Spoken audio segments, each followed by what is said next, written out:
श्रीवेङ्कटेश्वरवज्रकवचस्तोत्रम्। मार्कण्डेय उवाच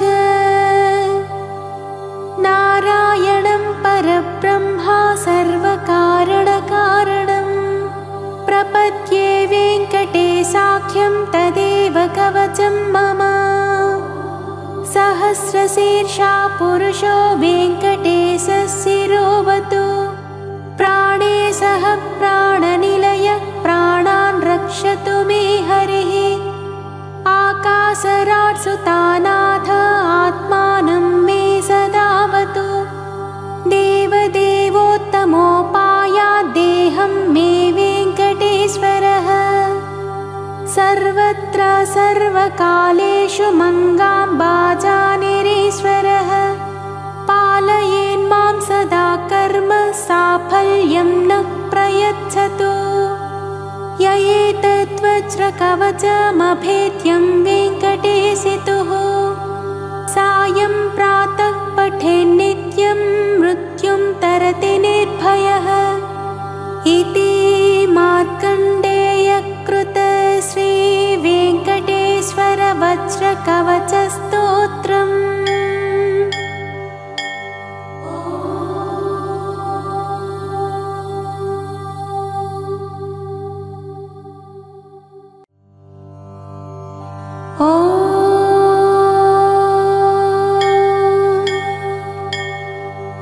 श्रीवेङ्कटेश्वरवज्रकवचस्तोत्रम्।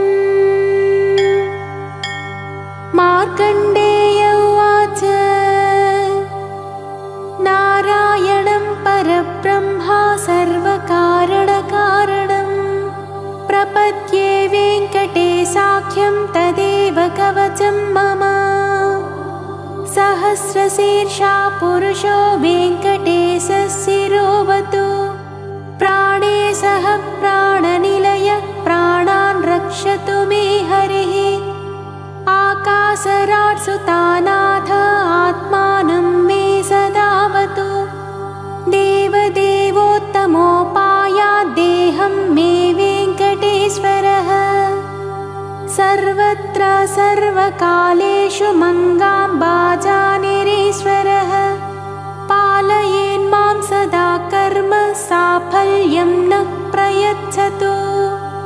य एतद्वज्रकवचमभेद्यं वेङ्कटेशितुः सायं प्रातः पठेन्नित्यं मृत्युं तरति निर्भयः।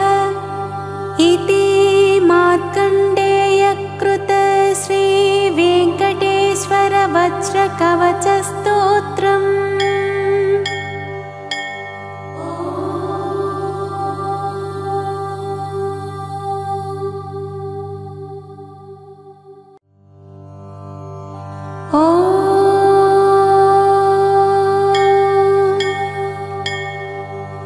श्रीवेङ्कटेश्वरवज्रकवचस्तोत्रम्।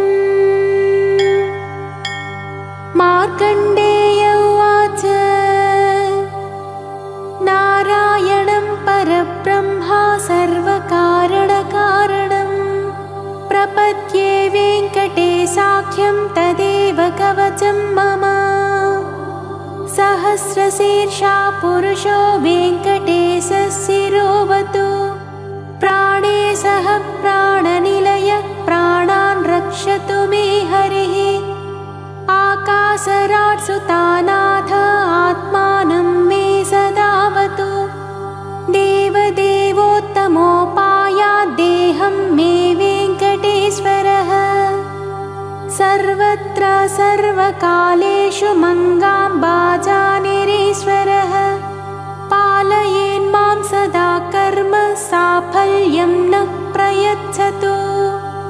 य एतद्वज्रकवचमभेद्यं वेङ्कटेशितुः सायं प्रातः पठेन्नित्यं मृत्युं तरति निर्भयः।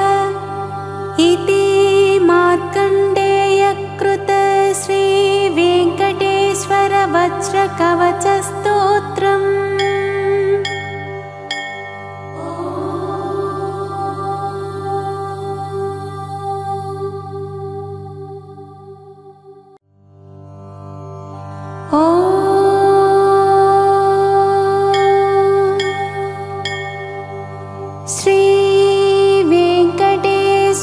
वज्रकवचस्तोत्रम्। मार्कण्डेय उवाच नारायणं परब्रह्मा सर्वकारणकारणं प्रपद्ये वेङ्कटेशाख्यं तदेव कवचं मम। सहस्रशीर्षा पुरुषो वेङ्कटेशशिरोवतु प्राणे सह प्राणनिलय प्राणान् रक्षतु मे हरिः। आकाशराट् सुतानाथ आत्मानं मे सदावतु।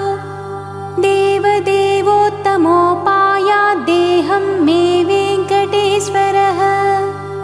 सर्वत्र सर्वकालेषु मङ्गाम्बाजानिरीश्वरः। पालयेन्मां सदा कर्म साफल्यं न प्रयच्छतु। य एतद्वज्रकवचमभेद्यं वेङ्कटेशितुः सायं प्रातः पठेन्नित्यं मृत्युं तरति निर्भयः।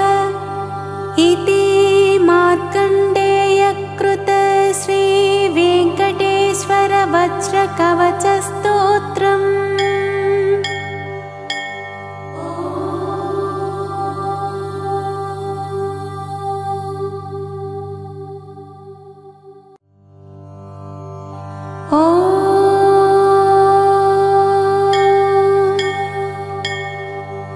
श्रीवेङ्कटेश्वर वज्रकवचस्तोत्रम्।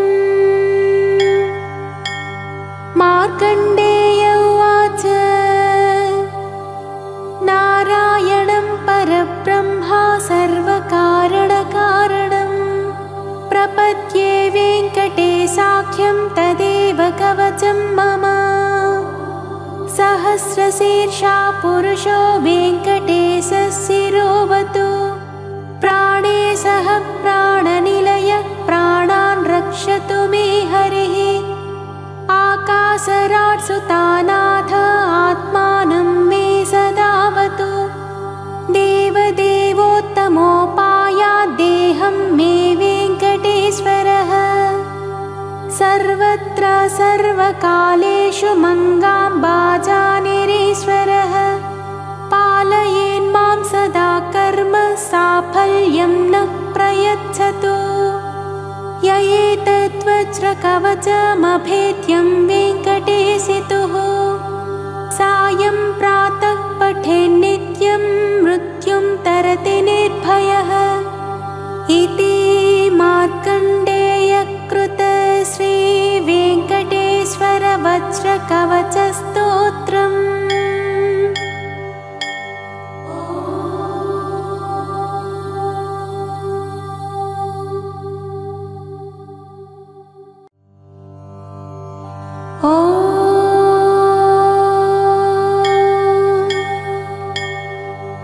श्रीवेङ्कटेश्वर वज्रकवचस्तोत्रम्।